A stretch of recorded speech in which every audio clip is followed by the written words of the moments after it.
You can stay here, but you go in the Moroccan army or you go back to West Point. I'd be in the Moroccan army today. Oh, perfect. I Okay. loved it.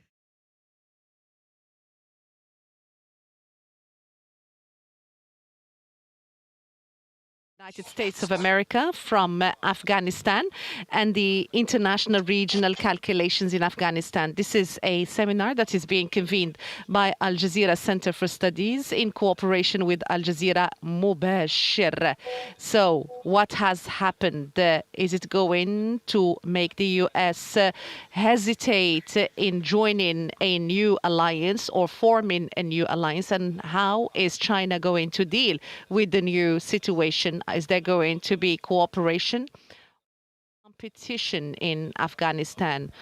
What are the options of Iran when it comes to the new situation? And what is Pakistan going to lose or gain in case the situation aggravates on the ground, and to what extent this is going to impact the Turkish regional strategy and the positions of the GCC countries, and to what extent this is taken into account in their regional and strategic calculations. So this is going to be a kind of a journey into the neighboring countries and beyond to see the impact of the withdrawal of the US from Afghanistan, regional and international calculations. So once again, he is reminding the audience that this is being convened by Al Jazeera Centre for Studies in cooperation with Al Jazeera Mubasher. You're being introduced, sir. You're going to appear in vision now with your full title. We can see you now. You're being welcomed. We're going to move to Doha now. We have Dr. Nikolai Kojanov, who is being with us, professor from Qatar University. Sir, you're in vision. We can see you. Dr. Jaber Al-Harami, he is also being introduced. He is live with us from the studio. And via Skype, we have Mr. Omar Karim, who is a Pakistani researcher. Would like to welcome him. Welcome, sir. Mr. Hawas Taqiya, researcher from Al Jazeera Centre for Studies. Would like to welcome you all, gentlemen. Good to have you with us. So the first theme that we're going to discuss now, I'm going to start with you, Mr. Dirosh, sorry. I would kindly ask you to be deliberate with your pace, please. The international mobilization that has been carried out by the US after 11th of September was in order to retaliate for what has happened. But after 20 years, it seems that the US has accepted the return of Taliban. So what are the developments that have led to such a result? Is this going to be the last American campaign outside its borders in cooperation with its international allies? As Robert Gates has said, he's still going on. So he's talking about Robert Gates and what he had said, and that the US should not have any campaigns once again outside its territories, whether in Afghanistan or Iraq. Your comments, sir, if you can kindly go deliberate, please. Well, that's a very good question. And look, there's a strong isolationist strain in American foreign policy and in American politics. We are a nation that's separated by the rest of the world from two large oceans. Canada is a close ally. My parents are Canadians. And Mexico, our issues there are primarily domestic. They're rather easily solved. So you got to ask yourself, why does the United States have soldiers literally on the other side of the world for 20 years? And a lot of Americans are asking themselves that right now. This is a problem of limited war. And I think that the enemies of the United States might read too much into this. We have been isolationist in the past. We've said, okay, history is ended. The Cold War is over, and then we find ourselves drawn into the problems of failed states. People forget, but the military intervention in Somalia happened because Pakistani and Malaysian peacekeepers, who were UN peacekeepers, all of whom were Muslim, were murdered by the militias that we then took on, culminating in the Black Hawk Down fiasco. The Rwanda intervention, there was a genocide going on there. Again, the UN failed. Only the United States could interact. So if the rest of the world calms down, then I think the United States will be happy to sit aside and not take action. But if it doesn't, then I think what we've seen in the past is that failed states can project their problems overseas. That's the big lesson folks took from 9/11. I think what the United States is doing now is sort of calibrating its response, saying, okay, we can go and prevent failed states intervening, attacking us. But we need to do it in a way that doesn't oblige us to spend, a large amount of money and human lives and occupation in this country. Can we manage failed states without trying to take them over and reform them? I think the real message here is not so much a military defeat as it is a whole of government defeat, that we can't really build a new nation in a country so radically different, so backward, surrounded by countries that are either hostile to the United States or somewhat indifferent to the United States. That's too much of a challenge. But our footprint and our interests overseas will remain. We are a trading nation. We still have tens of thousands of soldiers in places like Korea, the Gulf, Europe. Our alliances are still strong. And I think that people who confuse us losing interest in a conflict that has been seen as never ending, where really the juice isn't worth the squeeze. If you mistake that for a lack of interest in defending our alliances and our interests, I think that would be a very, very big mistake indeed.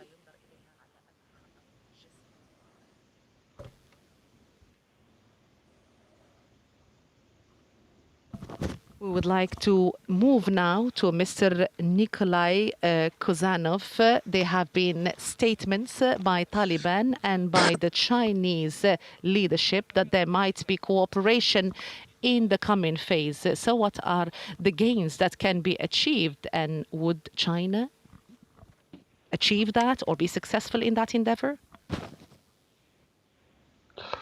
Well, that's a good question. From my point of view, there are definitely a certain set of threats and opportunities that the current situation around Afghanistan represents for the key regional players, namely for China and Russia. Given the close proximity of Afghanistan to the Chinese borders, the main concern for China is, of course, the opportunities for overspilling, or threats for overspilling the instability from Afghanistan to its massively populated regions.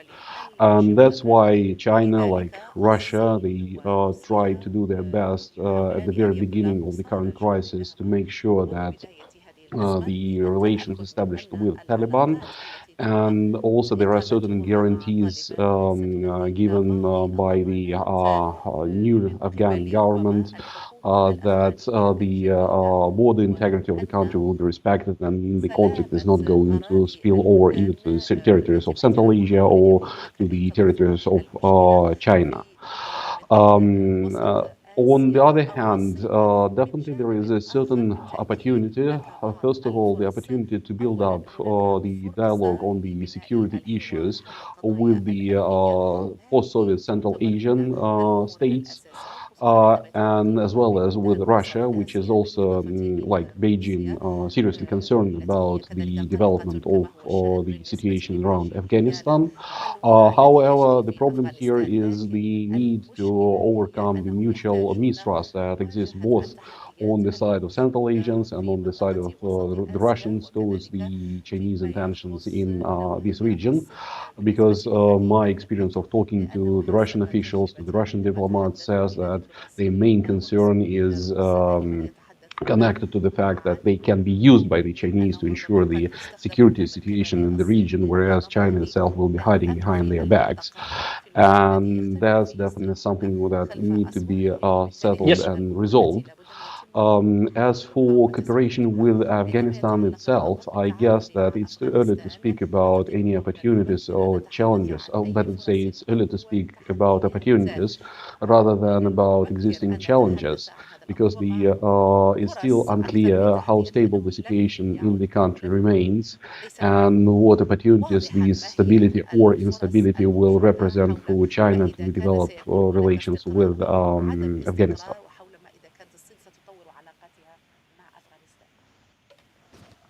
Please stay with us, sir. So we'd like to move now to Mr. Jabir Al-Harami. So the role of the state of Qatar was very clear to make peace, to help the authorities during the evacuation. So how was Qatar able to play such a role and how effective such a role was? And has the role of Qatar come to an end, or is it going to continue in different forms and ways? This is Mr. Jabir Al-Harami in the studio. He says, since the 90s of the 20th century, the state of Qatar has started thinking about how to formulate its foreign relations, its relations in a very unstable region, because there are so many conflicts, many open dossiers. Yes, the state of Qatar is small geographically speaking. That is why it aims to have safe and stable regions where people would be able to coexist, nations would be able to live peacefully. That is why they saw that was incumbent on them to have a new strategy, a new methodology that should be adopted.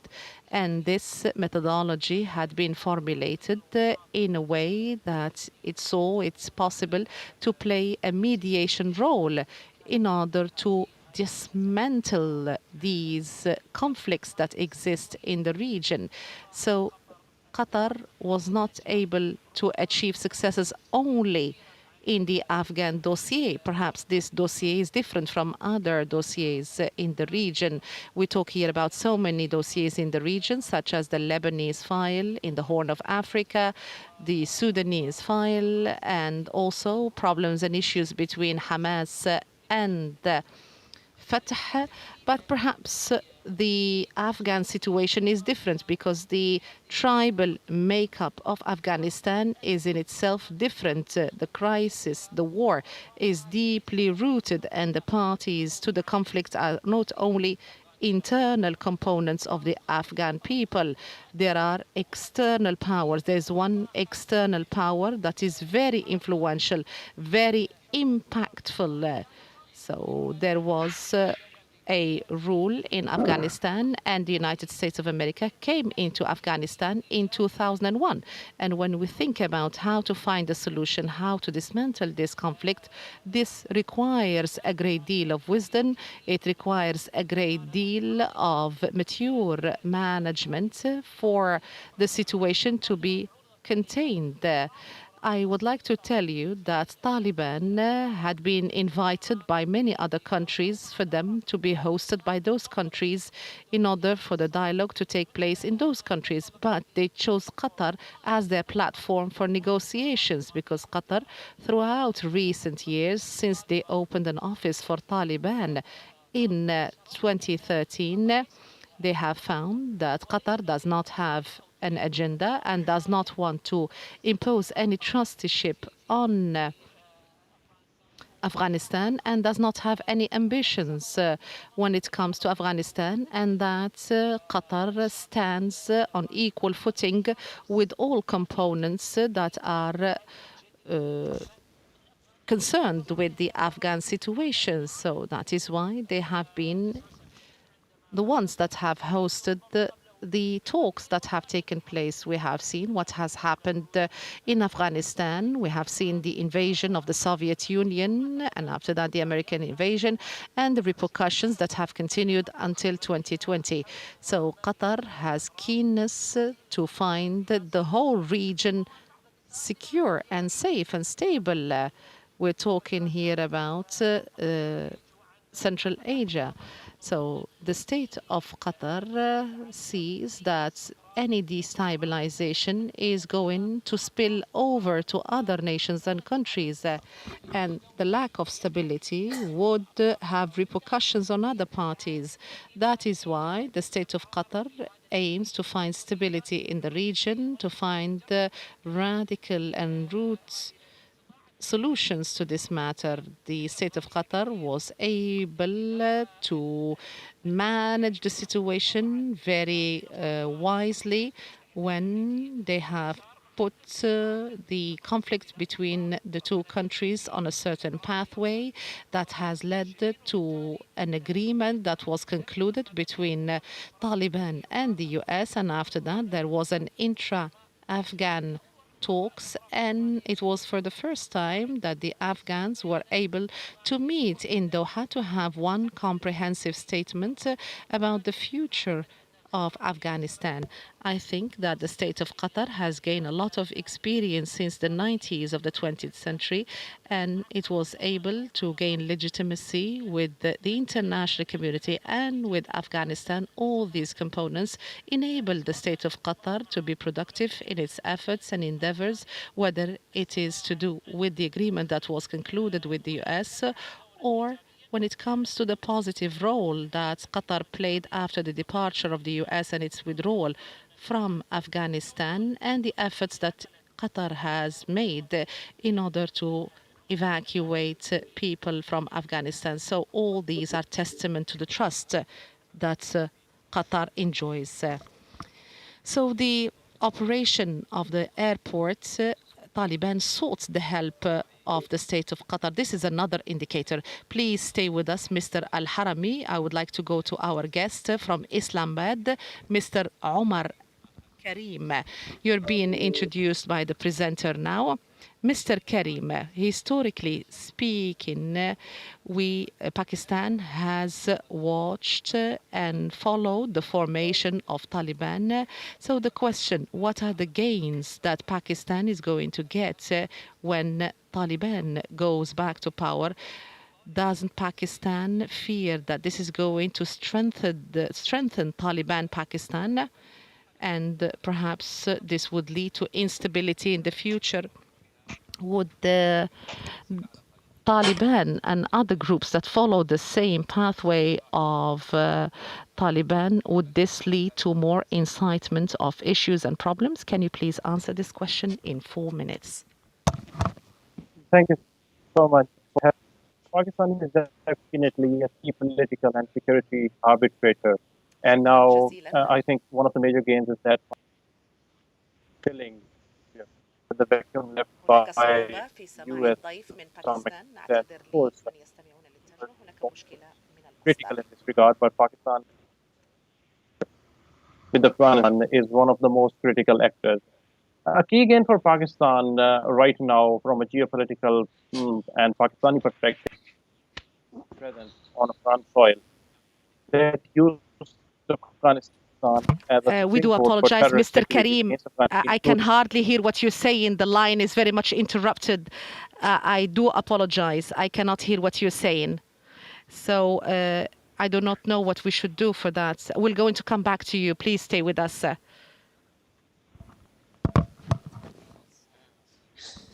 We're going to move now to Mr. Hawaz Taqiyya. So Saudi Arabia was taking into account Pakistan in its geopolitical kind of calculations, and as it was the case when it comes to Al-Qaeda. I have a question. How does the return of Taliban impact the geostrategic calculations of Saudi Arabia? You have 4 minutes.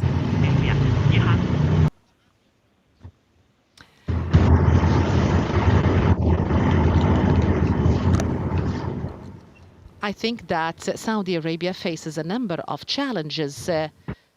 On the one hand, Saudi Arabia sees the return of Taliban as a threat.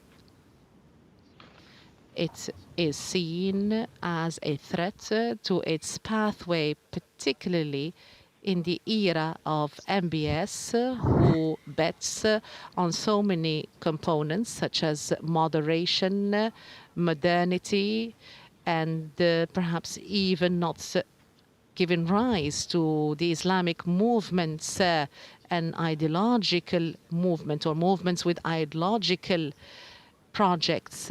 So MBS was betting on giving in a liberal kind of move of rule. But Taliban, on the other hand, they want to establish an Islamic state, a state that is based on ideology, on Islamic Sharia. And Saudi Arabia fears that the return of Taliban might lead to the return of a number of fighters that used to fight with Taliban. So fighters that are affiliated with Taliban are feared to return once again to Saudi Arabia, and in the impact of that on Saudi Arabia.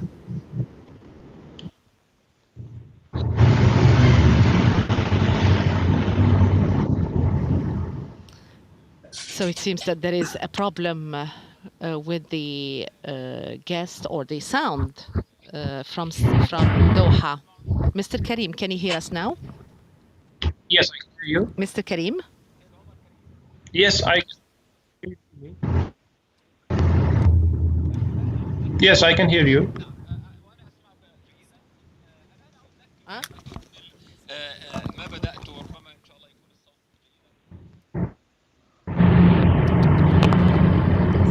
Yeah. Hello.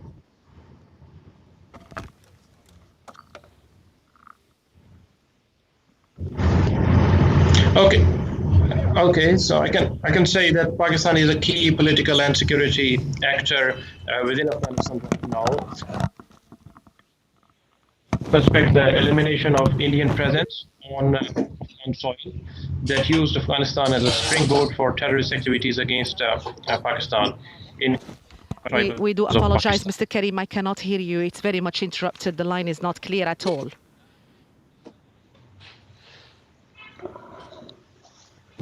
Yes.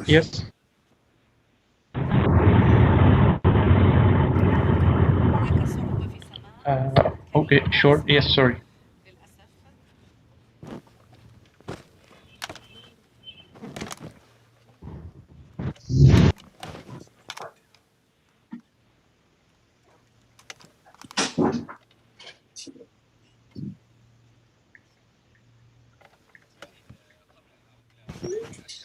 So before we go back to our guests, I would like to move to Mr. Al-Harami.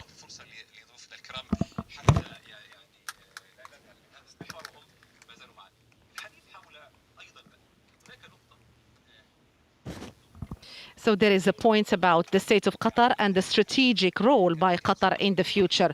So my question was, is Qatar going to continue with Taliban, or is it going to stop here with this reconciliation, with this American withdrawal and the return of Taliban to the rule?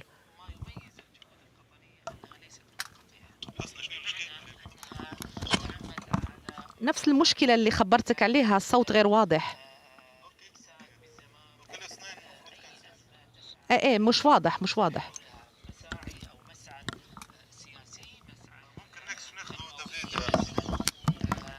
اوكي très bien. C'est bon. So the Afghan dossier is not going to be different from the efforts that have been exerted by the state of Qatar. The state of Qatar is going to continue with its efforts in the reconciliation process. Okay, perfect.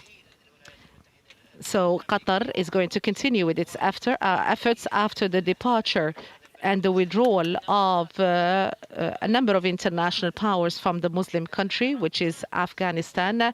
And we have seen the accumulations that have happened in Afghanistan, the civil war, the lack of a central government, the rebuilding of Afghanistan and finding a new dignified life for the Afghan people. So these efforts, in my view, are going to be exerted by the state of Qatar, and Qatar is going to continue with its efforts with Taliban in the coming phase. So these efforts have led to the opening of Kabul airport, which is one point of communication with the world. So it is the point by which the Afghans communicate with the world. So these efforts are exerted for Afghanistan to become stable, because the end of the war does not mean stability and peace. The war might come to an end, but the stability of peace is not going to be achieved unless new pillars are established. So the people have to feel that there is peace, there are efforts, there is development, because they do not want to have strongholds that can explode any time. And that is why the efforts exerted by the state of Qatar internally, these efforts are going to continue, and the state of Qatar is going to make efforts in order to integrate Taliban in the international community. And on the other hand, the state of Qatar is going to try to persuade the international players about the importance of opening up to Taliban and persuade them that they should deal with Taliban for it to be in charge of a strategic and a pivotal state in the region. So please stay with us, Mr. Jabir Al-Harami. I would like to move to Mr. Deroche, talking about the role of the United States of America. So the United States of America, so there are a number of armed groups such as Al-Qaeda, such as ISIS. So is the United States of America going to cooperate with the regional powers in order not to have these groups control the region? So he wants to know your view vis-a-vis the position of the US, and is it going to leave the court for China and Russia in your view? Go ahead, sir. Yeah, good question. So we've been working with regional countries for 20 years against groups like Al-Qaeda, like ISIS. Some of the groups that are active in Afghanistan that are aligned with the Taliban are from that area, like the Islamic movement of Uzbekistan, which are trying to overthrow the Uzbek government. So all the regional countries are concerned that Afghanistan will be sort of a hotbed for terrorist organizations that will fight there, whether it's, Pakistan, which, had that brutal attack on the military college in Peshawar in 2014. This is a very real thing. And I think that American cooperation there will actually step up because now we are kind of forced to work through partners. We could take action unilaterally when we had a large presence on the ground in Afghanistan. But I think there will be some sort of international cooperation. The only wrinkle I see in this plan is that China and Russia have the Shanghai Treaty Organization, which they're sort of building up as their local security apparatus. It's possible that now that our presence is not in the area and that, we don't rely on countries in Central Asia or Pakistan as much as we've had, and concurrently with that, our payments for things like overflight rights will decline. We may see China, Russia combine together to try and freeze out the United States, but that would be against their interests in the long term. These organizations are a common threat.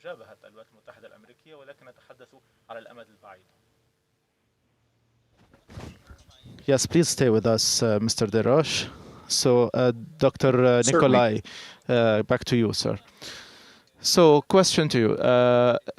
Going back in history, historically, there was support against Taliban by Russia, but this time Russia left the door for understanding with Taliban open. What does Moscow want from Taliban, and will Russia get what it wants or not? 4 minutes, please go ahead, sir.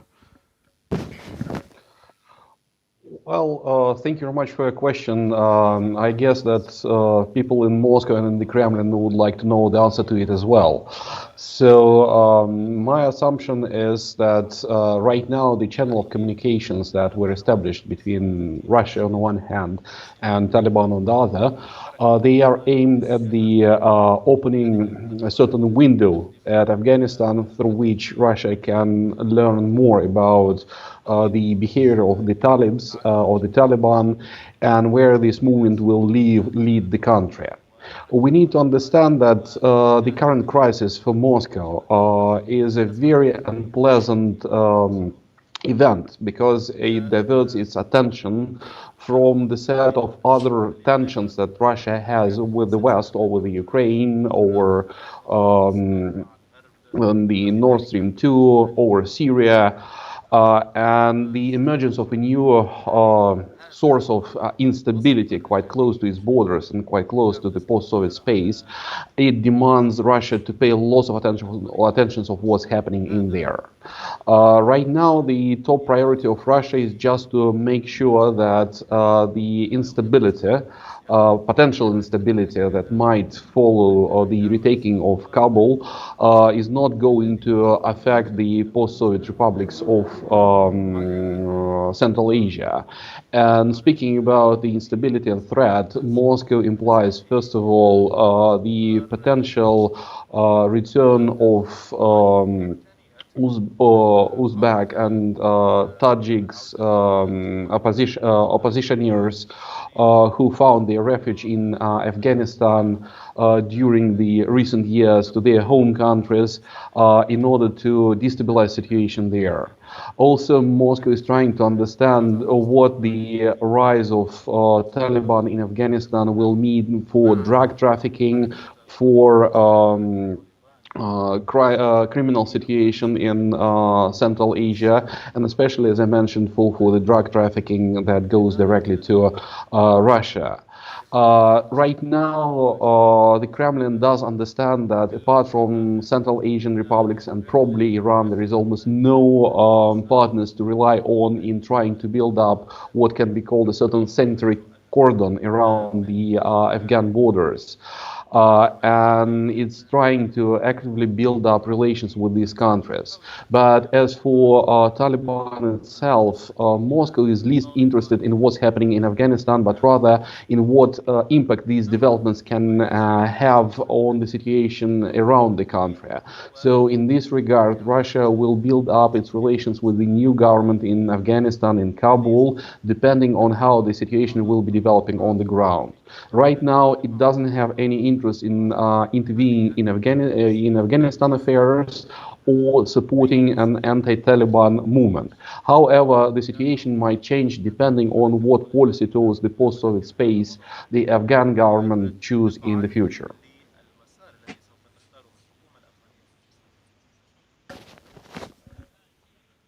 Yes, indeed. Mr. Nikolai. Another question to you. So, the position of Russia, is it because Russia wants the US out of this region, or is it because of something else, which is the interest of Taliban, Afghanistan, and even Russia itself? Well, again, there is no simple answer to this question. So on the one hand, of course, the withdrawal of the United States from Afghanistan brought certain feel of relief in Moscow that is always paranoid about the American military presence near to the borders of the post-Soviet space. However, there is also an understanding that this withdrawal didn't leave a stable country behind, and now it's the headache with which Russia needs to deal with, whether it's like or not. And from this point of view, I wouldn't be considering Afghanistan within the framework of Russian-American relations, but rather within the framework of Russian perception of its own security. So the Americans are gone. But the instability remains, and the belief that Afghanistan plays a key role in terms of ensuring the stability of the post-Soviet space, it also remains, which determines the Russian approach to this issue. I'm not saying that basically Russia right now represents quite a weak power. Given the economic problems it experiences, given the necessity to wage an economic conflict, war, sanctions war with the West, it doesn't want to draw much of attention or resources to other conflicts. But Afghanistan, exactly the type of a challenge Moscow is afraid of. It's a challenge that emerged almost unexpectedly, and that might demand in the future lots of attention to deal with. So that's why Russia doesn't want to deal with Afghanistan, but it will have to.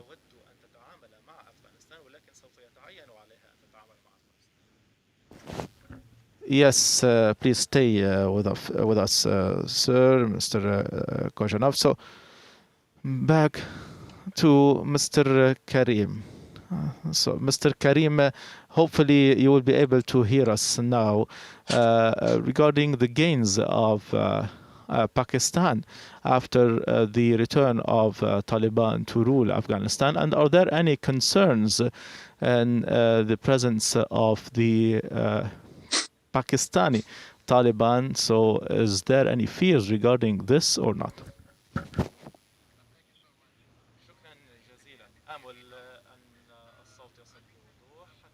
إذا أعتقد أن المكاسب الأساسية بالنسبة إلى باكستان هو إنهاء الوجود الهندي، وهو كان متواجدا في السنوات العشرين الماضية، وكان يشكل منطلقا للعمليات الإرهابية ضد باكستان، خصوصا في المناطق القضلية القريبة من الحدود.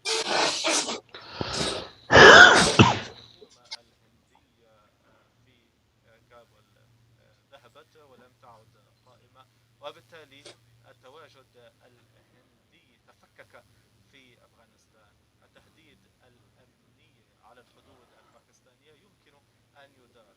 بالنسبة إلى مشكلة تمرد طالبان، طبعا هي مشكلة موجودة ولن تتغير بعد ما حصل، وهو أمر بين الدولة الباكستانية ومجموعات قبلية في مناطق محددة من باكستان. لذلك قد نشهد في الأمد القصير ارتفاعا للعمليات ضد القوات الأمنية الباكستانية، ولكن هناك إجراءات أمنية مشددة على الحدود مع أفغانستان. بالإضافة إلى ذلك أعتقد أن حكومة طالبان تعتمد بشكل كبير على باكستان. لذلك أعتقد أن حظوظ الاتفاق بين باكستان والحكومة في أفغانستان سوف ترتفع، وهذا سوف يؤثر على المجموعات المتواجدة في باكستان. بالإضافة إلى ذلك إن حركة طالبان الباكستانية هي مقسمة وفيها أجزاء متعددة. في بعض الأحيان هناك أمور توحد هذه المجموعات المختلفة، ولكن بشكل عام هي لديها انتماءات وهي مجزأة ومقسمة، وهذا طبعا سوف يؤثر على قوتها في باكستان.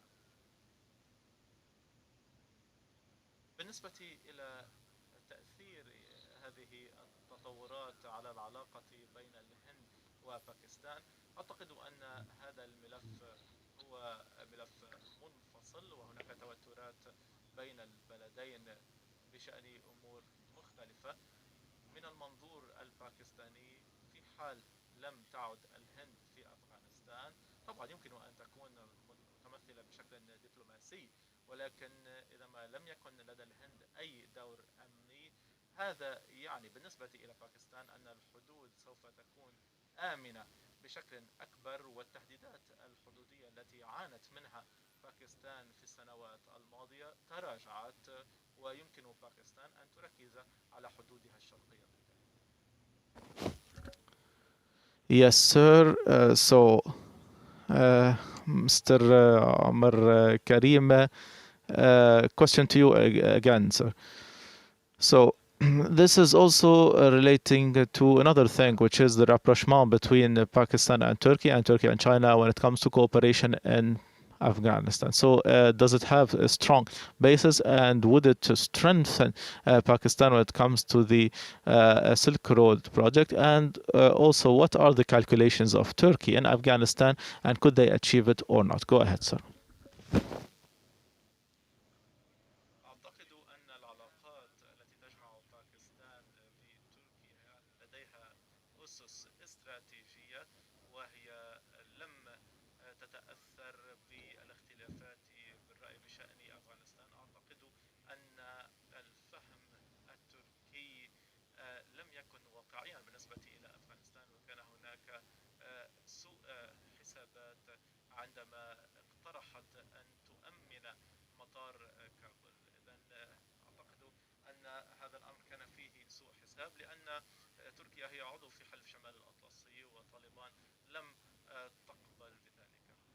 إذن لربما باكستان باكستان لديها التأثير الكافي على طالبان لكي تقنع طالبان أو تجبر طالبان على قبول المقترح التركي. وبالإضافة إلى ذلك ما من إفادة كانت لتأتي إلى المنطقة، وهذا يعني أن التواجد التركي أو كان يعني أن التواجد التركي العسكري كان ليصبح أمرا واقعا في كابول. لذلك لم يكن هذا المقترح واقعيا. إذا انتهت هذه النقطة، وهناك فرص جديدة للجميع، لتركيا وللصين ولباكستان، وهذه الجهات الأساسية الثلاث تتفق على أمن أفغانستان وعلى سلامة أراضي أفغانستان، حيث أن أي انعدام للاستقرار سوف يؤثر على هذه البلدان الثلاث. وبالتالي يمكننا أن نتحدث هنا عن العوامل المؤثرة الاقتصادية في أفغانستان والتي تؤثر أيضا أو تتأثر بباكستان. إذن هذه أمور سوف تكون في صلب أي تواصل بين البلدان بهذا الشأن. إذن إن موقف باكستان بالنسبة إلى طريق الحرير هو أنه من شأنه أن يفتح فرص إضافية، بالإضافة إلى إعادة بناء البنى التحتية في أفغانستان والمبادرات المختلفة التي سوف تنشأ في هذا الخصوص. نحن نعرف أن باكستان هي من بين البلدان التي هي بحاجة إلى دعم على مستوى الصناعي. لذلك تركيا يمكنها أن تؤدي دورا بالنسبة إلى بناء القطاع الصناعي أو تعزيز القطاع الصناعي. وطالبان سوف تتردد إذا ما حاولت أن تقطع هذه العلاقات، ويمكنها أن تستفيد بالفعل. هذا يمكن أن يأتي بالإفادة من حيث أيضا عدم تدفق اللاجئين بشكل يعبر الحدود، وبالتالي يمكن أن نرى المنفعة المشتركة بالنسبة إلى مشاريع التطوير والبناء، وأيضا استقرار أفغانستان وازدهار أفغانستان، يعني تراجعا في تدفق اللاجئين بالنسبة إلى Please stay with us, Mr. Karim. So we go back to Mr. Al-Hawas Taqiyya for 2 minutes to ask him about what he was talking about. So the geostrategic calculations of KSA in Afghanistan.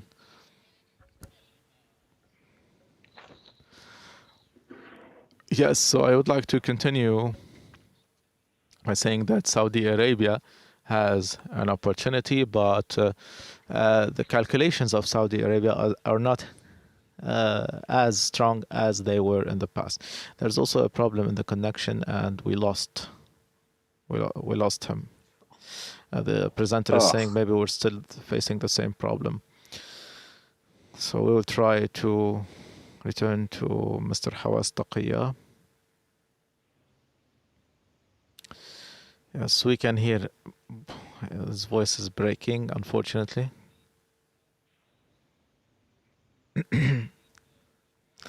So we couldn't hear the beginning of the sentence, but Saudi Arabia is going to try to rebuild the relationship with Pakistan, and this relation is not good. We know that Pakistan did not partake in Yemen, and KSA did not like this position, and also Pakistan was expecting to see Saudi Arabia siding with Pakistan when India controlled Kashmir, and Saudi Arabia back then did not take the stance that was wanted by Pakistan.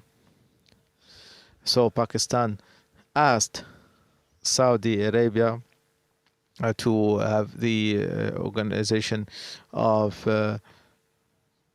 Islamic conference, but Saudi Arabia did not respond positively to the requests of Pakistan. Anyway, we see many different fronts with strategic differences between the two countries. So from an ideological perspective, as I have said, Mohammed bin Salman wants to distance Saudi Arabia from the alliances that could portray him as a ruler who still clings to the old Sunni ideology, and Mohammed bin Salman wants to focus on modernity. And also, again, we lost the gentleman.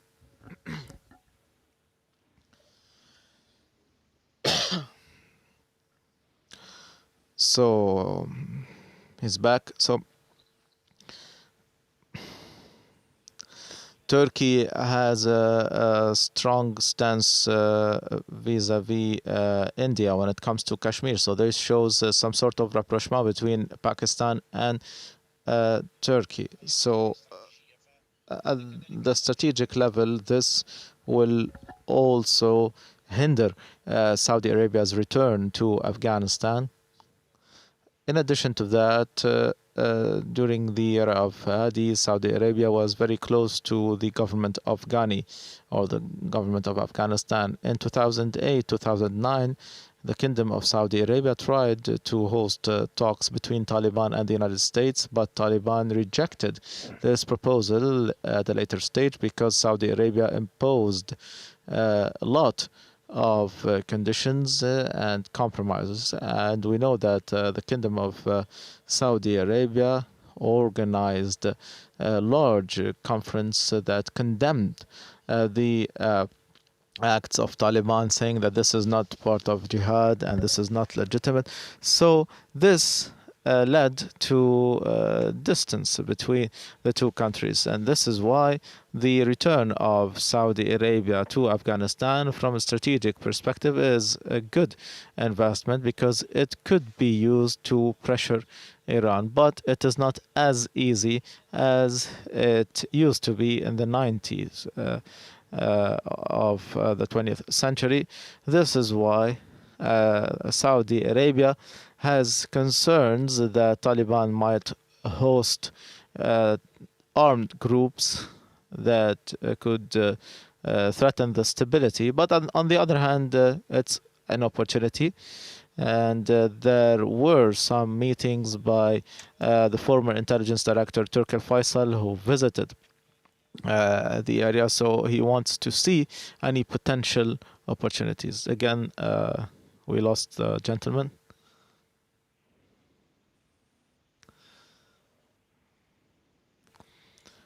So the presenter is asking another question to Mr. Al-Hawastaqi. So regarding the link between Afghanistan and the Gulf, what about the UAE? The UAE supported Ashraf Ghani and hosted Ashraf Ghani. So how could this affect the role of UAE in general and the competition regarding the future of Afghanistan? The UAE, after September 11, participated side by side by the United States of America, and this was an opportunity for the UAE to say to the United States that they are a reliable ally. And the UAE participated with the special forces, and they used to be commanded by the United States and the US officers, and it counted on US supported Afghan governments. But now, with the return of Taliban, the United Arab Emirates is facing an unexpected challenge, which is how could the Emirates affect the region with the weak cards they have. The entry point could be through Pakistan, but we know that the UAE has bad relations with Pakistan. So the UAE hosted the Islamic Cooperation Conference without the participation of Omar Khan, but the guest of honor was India, although India had controlled Kashmir. So Pakistan rejected or refused to participate. The connection, we lost. He's back. Yeah, it's a bad connection, unfortunately. So sometimes just. So now we cannot understand what he's saying.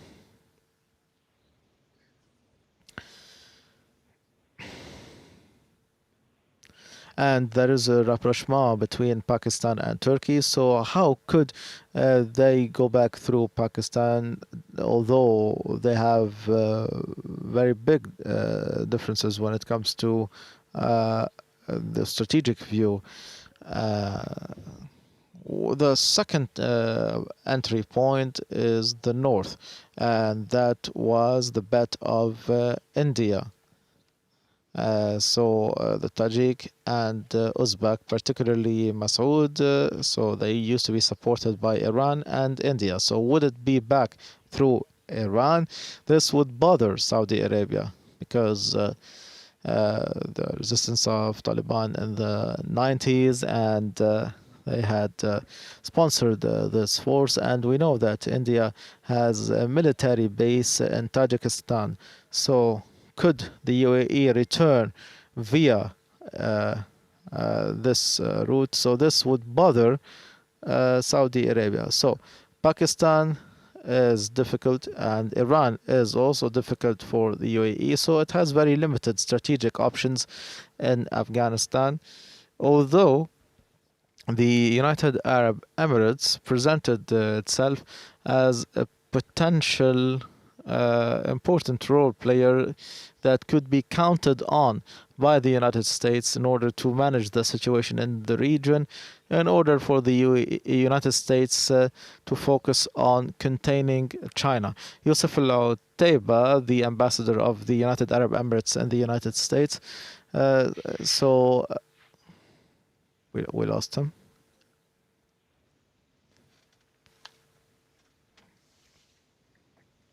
So the presenter is saying, unfortunately, we lost Mr. Al-Hawas Taqiyya. So I go back to Mr. Jabir Al-Harami.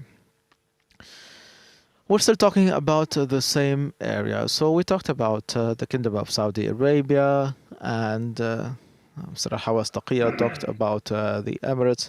Now we can talk about the role of Qatar. So the situation in Afghanistan was linked to the stability and security of the Gulf, and Qatar is a leader at the level of the GCC, hosting the talks, supporting peace, and also supporting Afghanistan, and not only Taliban, to get out of the situation. So what can you tell us about this? For the time being, the Qatari effort is focused on representing Afghanistan in a new image. Yes, historically, Pakistan has actually strategic relations when it comes to the stability of the region. But very unfortunately, there were some policies that led to some sort of rupture between the Gulf and Pakistan and Afghanistan. So reviving these relations, I think, is important based on mutual trust between the two sides. Qatar has good relations with Pakistan, and at the same time has good relations with Afghanistan through its active presence that is giving Qatar an increasing credibility in order for the state of Qatar to play an increasing role in the future. Yes, there are challenges to the Qatari role in Afghanistan, be it at the level of forming the government, the Afghan government, or the building of institutions and the neighboring countries as well. So even the neighboring countries surrounding Afghanistan. So not to intervene or meddle in Afghan affairs, and in order to be fair, the other parties are welcoming the new Afghanistan, if I can say so. But in the future, we need to build new relations between the GCC and Afghanistan and also Pakistan. This is a strategic position for the two very important states. So the stability of Afghanistan and Pakistan affects either positively or negatively should any chaos be there. So we need to build a real relation as a Gulf, yes, as the GCC. Qatar is playing an important role in order to rebuild this relation, and hopefully the other parties are going to react positively vis-a-vis these Qatari attempts. For instance, as you have said, the Emirates had soldiers on the ground fighting the Taliban. So how can we fix this relationship in the future? This is a big challenge that the Gulf countries are facing. They need to come together and form a big bloc. Turkey was also mentioned. So Turkey needs to be present in this new scene in the region. Pakistan, Turkey, new Afghanistan, the GCC. So the coming future power, and this could be born in this region of Asia, and the 20-30 years to come. This region might witness the birth of a new power. We have China, we have India, we have Indonesia, we have Turkey on the other hand. So how can the Arab world and the GCC in particular, how can they establish strategic relations without taking particular stances, and also there should be a long-term vision for the stability of the region. Mr. Derosh, back to you, sir. Yeah. Question to you, sir. So, the United States of America decided to reject the recognition, or they did not decide. They said they will give the opportunity for Taliban to change the way they rule in order for them to be in line with the values.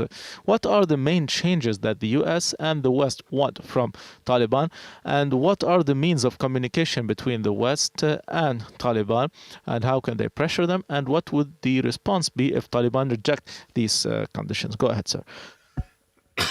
Yeah, good question. So the primary Western consideration, it's not just Western, it's also shared by China and Russia, is that the Taliban do not allow terrorist organizations to use Afghanistan as a safe haven to plot terrorist attacks on other countries.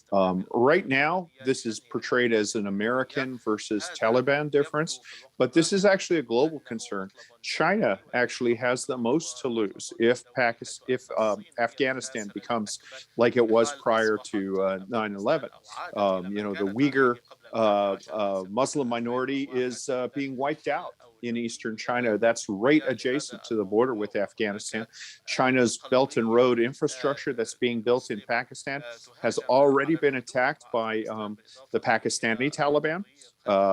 China wants to basically colonize a corridor through Pakistan. And I think that the Pakistani Taliban, who are allied with the Afghan Taliban, will take action on that. So the first one is no more Al-Qaeda, Turkestan Islamic Party, TTP actions, terrorist actions emanating from Afghanistan. The second is human rights.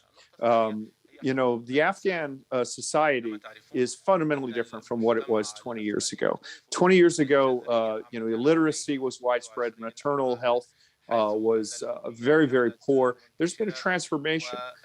So there needs to be some respect for human rights. And that means things like religious minorities. The Shia, particularly the Hazara in Afghanistan, were repressed under the Taliban. There were massacres of Hazara by the previous Taliban government. I know that Iran is looking closely at that. Again, they're kind of doing the happy dance right now because they've seen the great Satan defeated. But pretty soon they will probably find reasons to sort of regret the old days as they see their co-religionists under threat. And of course, the role of women. So that's the second one. And then the third one is we're going to expect to see some sort of competent governance. And that means governance in association with international NGOs and international organizations. In the past, the Taliban basically held the Afghan people hostage and said, look, we want money to feed our people who will otherwise starve, and we want you to give it to us. And of course, we know that there was a significant rake-off that basically they expected the world to subsidize the Afghan government. I think what we'll see now is that for humanitarian things, the international community is going to expect to be able to administer these things themselves, to do it without interference by a government that is incompetent, ideologically driven, and repressive. And so, there was $1 billion just pledged for Afghan famine relief. The United States was the largest donor, $64 million. The United States government funds about 40% of the World Food Program. That's not going to be given to the Taliban in the form of a check. And if the Taliban impedes that, then that will hinder recognition of it. So I think that most countries, not just the United States, are wise to take a wait and see approach, to see if this organization has changed, or to see if it's basically the Haqqani network with a UN seat. If it's closer to the latter than the former, then I think that there will be a confrontational aspect between the Taliban and the rest of the world. But if they have changed, then it's possible that they'll join the ranks of countries that are not particularly liked, don't participate formally in all world things, have strained relations with the developed world, but are nevertheless recognized as sovereign and dealt with on that basis. Countries like Burma, which has conducted an incredibly vicious repression of its Muslim minority, but still, is dealt with as a sovereign state. On the other hand, if they rule the way they did prior to 9/11, they'll be dealt with as a terrorist outlaw regime. And eventually, I think there will be support for their overthrow widely around the world.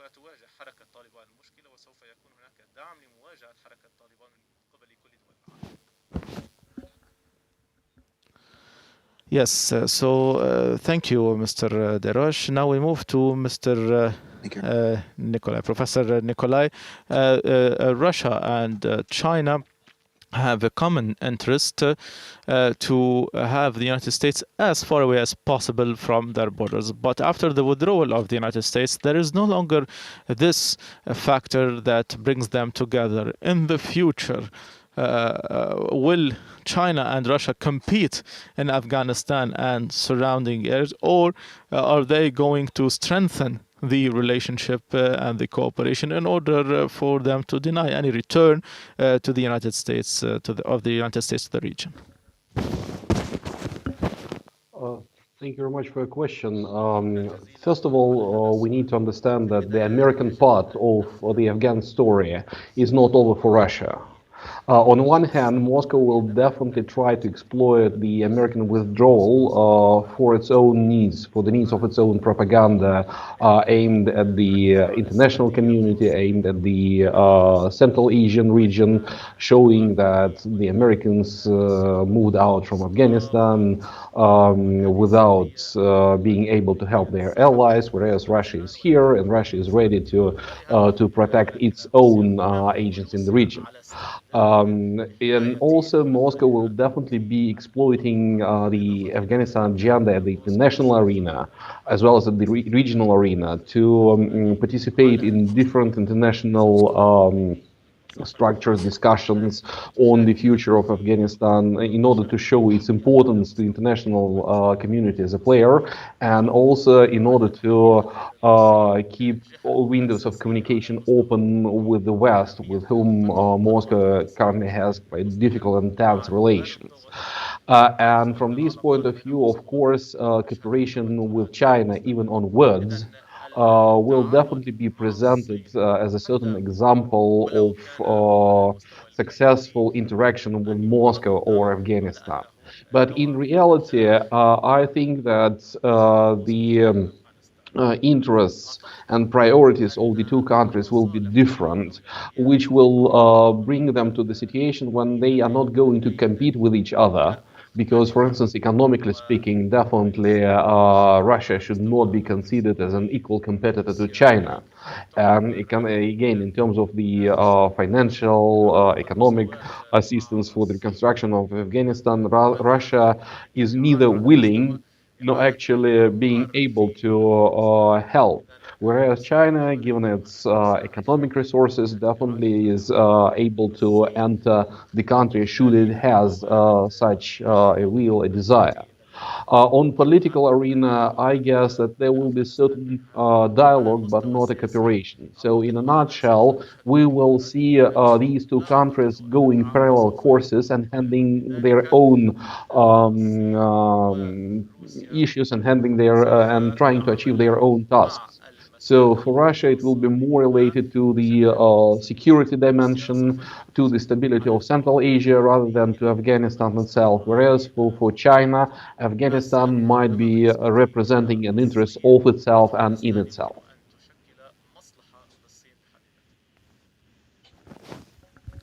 Please stay with us.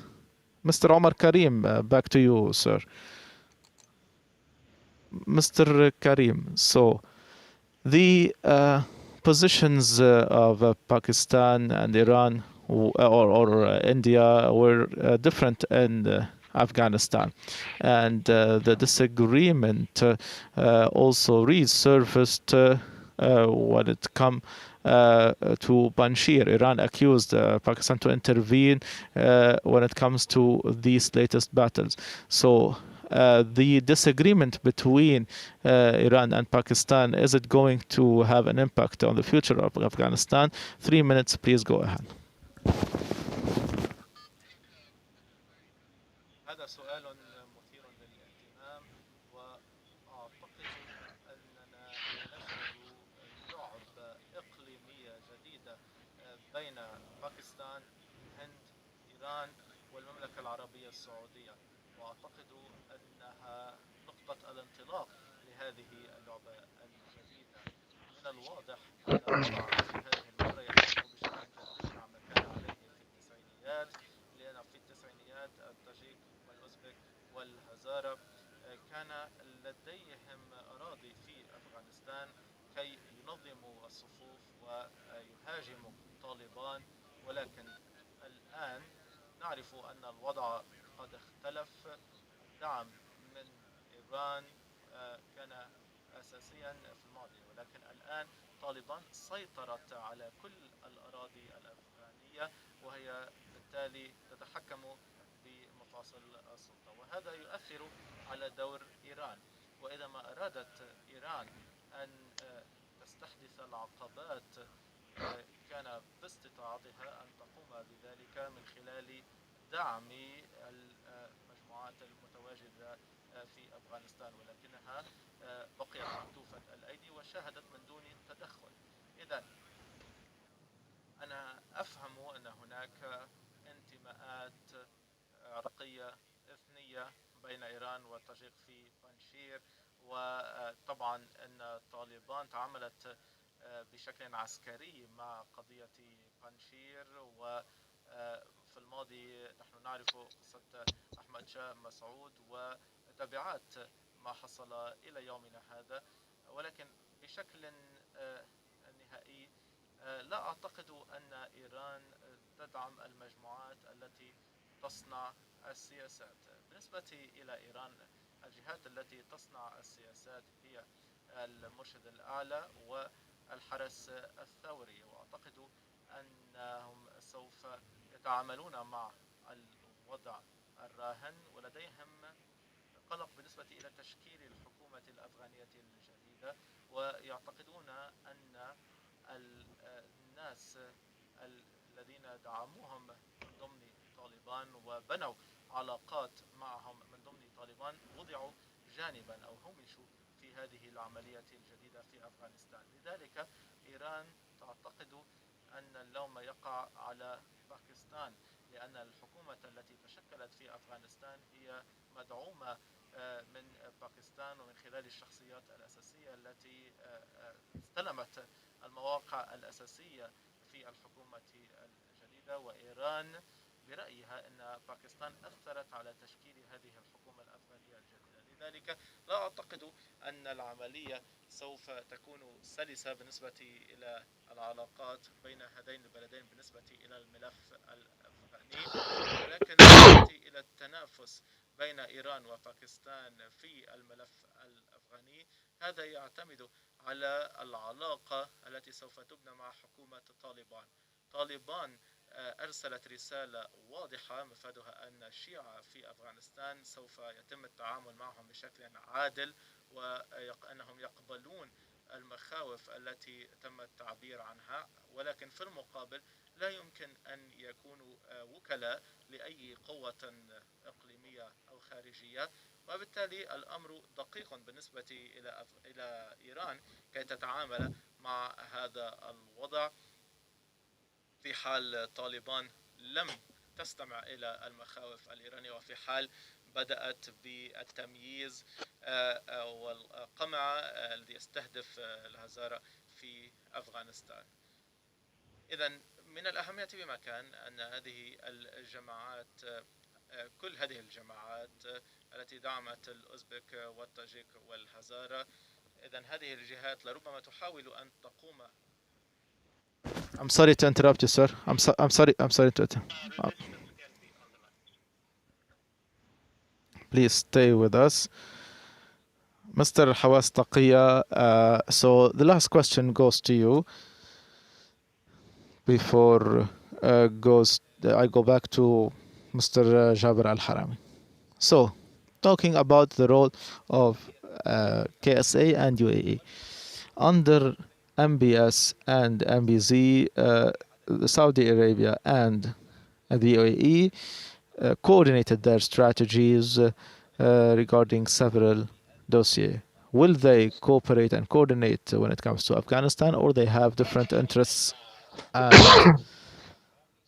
ideas? I think that the Afghan dossier is going to separate Saudi Arabia from the UAE. Saudi Arabia is concerned, and it has concerns vis-a-vis Iran, and we see they are trying to rebuild the relation with Pakistan. And we talked about the former intelligence director Turki Faisal's visit. So I think they will coordinate with Qatar in order to rebuild this relation with Pakistan. This is an opportunity, but at the same time, this is a risk because Taliban or Afghanistan could host groups or individuals against the interest of Saudi Arabia. So this is why Saudi Arabia is going to be very interested in the events in Afghanistan. Again, the problem is still the same when it comes to the connection. Now we can hear him again. The UAE is in a difficult situation. It cannot do away with its comprehensive strategy.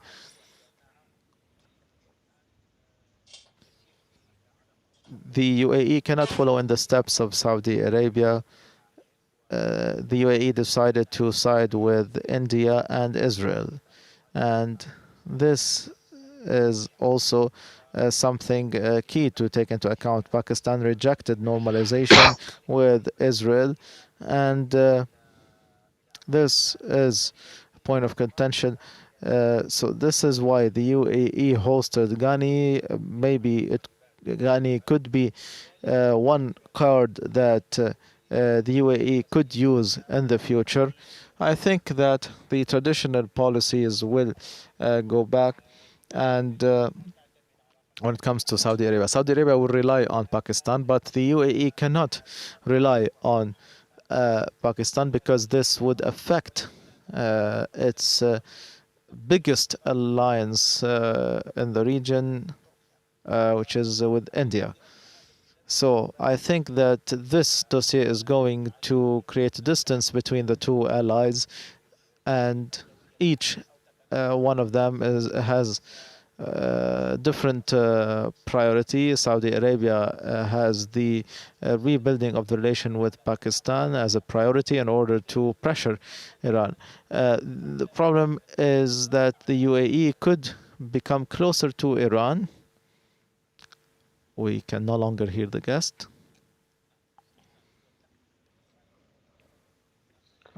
The presenter is saying, please stay with us.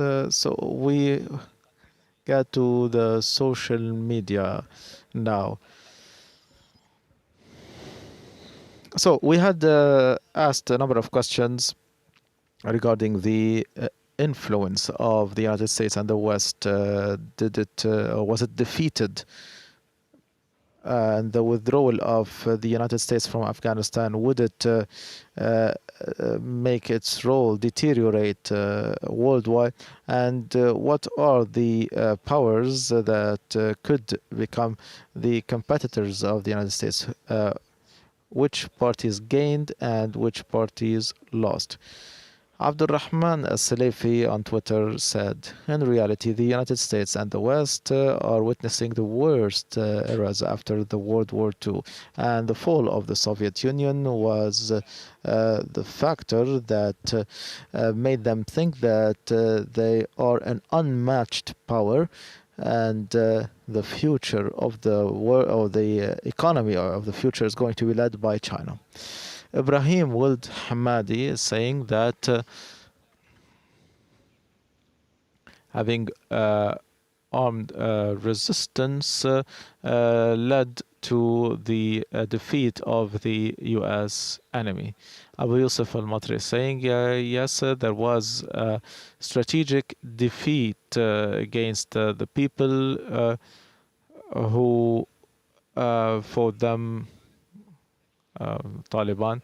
Abdul Hamid Suhaib, America's history is full of defeat.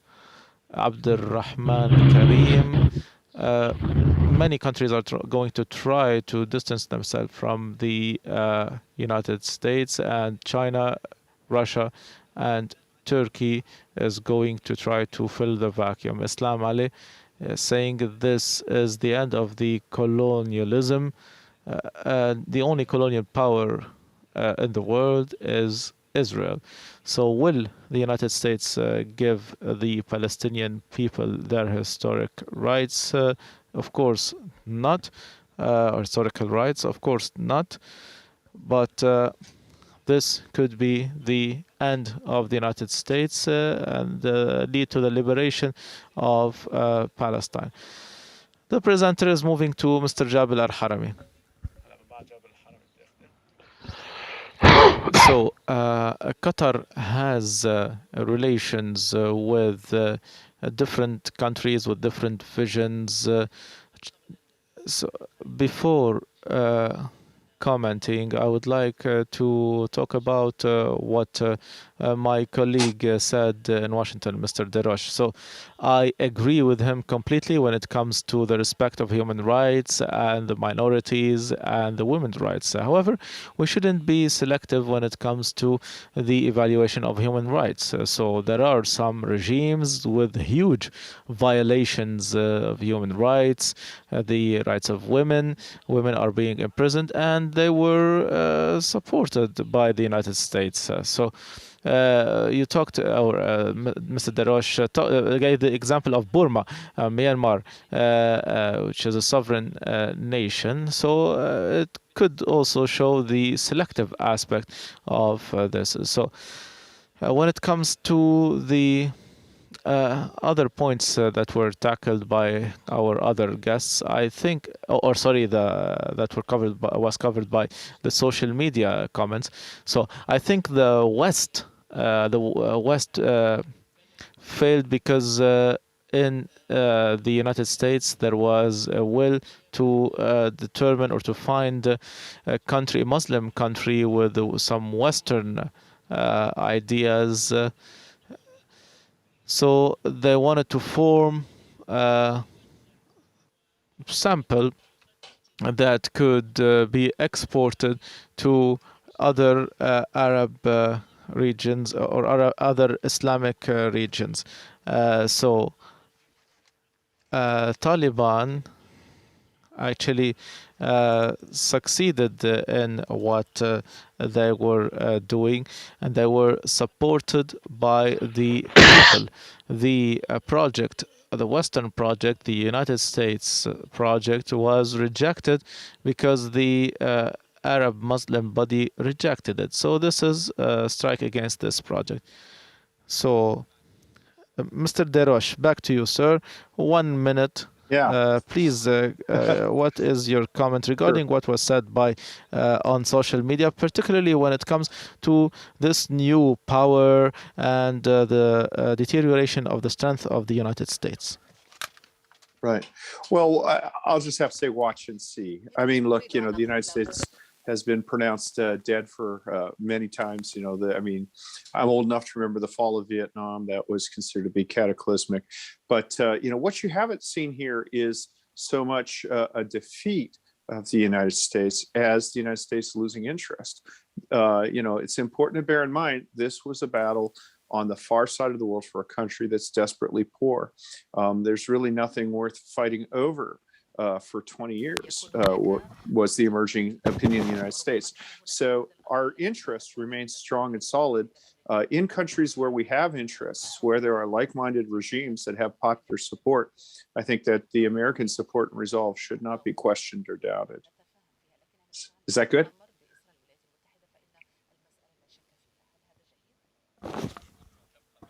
Please stay with us. We'd like to go to Dr. Kojanov. There were a number of questions. So some were optimistic when it comes to Russia and China. So what is your comment vis-a-vis what has been said by the different commentators? Thank you very much for these questions to you and to the audience. I would say that we should not underestimate the United States' role in the region, in the Middle East, in Eurasia, and we should not overestimate Russia's role in the same region. When it comes to Russia, we are basically dealing with the declining power that is trying to hit far above its punch, far above its weight, trying to imitate the ability to be the global player while possessing quite a modest resources in order to be able to do this in reality. So from this point of view, I guess that we definitely will see Russia getting involved in the Afghanistan issue, in Afghanistan conundrum. But will Russia be able to be a leader in the settlement of this question? Probably not.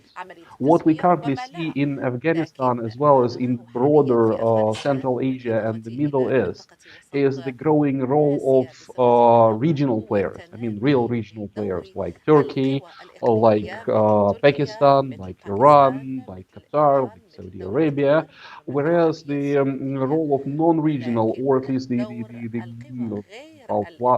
countries that are trying to be global players or that are real global players, will be challenged actually by the growing importance of the authentic regional powers. And from this point of view, I would say that, of course, Russian factor as well as the Chinese factor, they should be kept in the back of our minds always when we're thinking about the situation around Afghanistan. But the Sorry, real sir. Sorry, sir. game Sorry, sir. to play Sorry, between sorry the to regional interrupt you. players. Sorry to interrupt you because of the time limit. We have only 1 minute for each guest. Please stay with us. We'd like to go to Mr. Omar Karim. One last comment for 1 minute based on what you have heard from the comments made by the spectators. Go ahead, sir.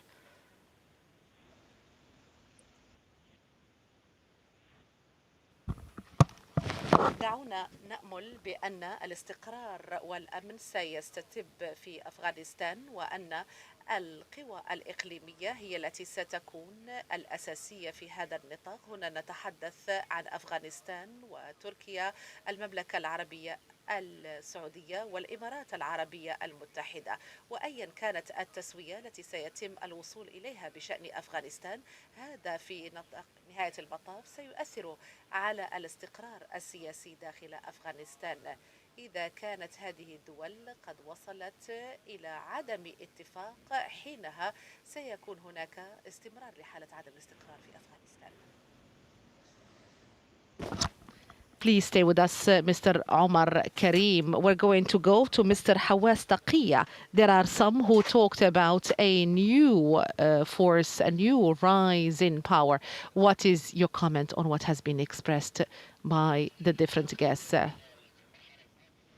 I think that in the coming phase, we're going to see a rise in the hegemony of the regional powers.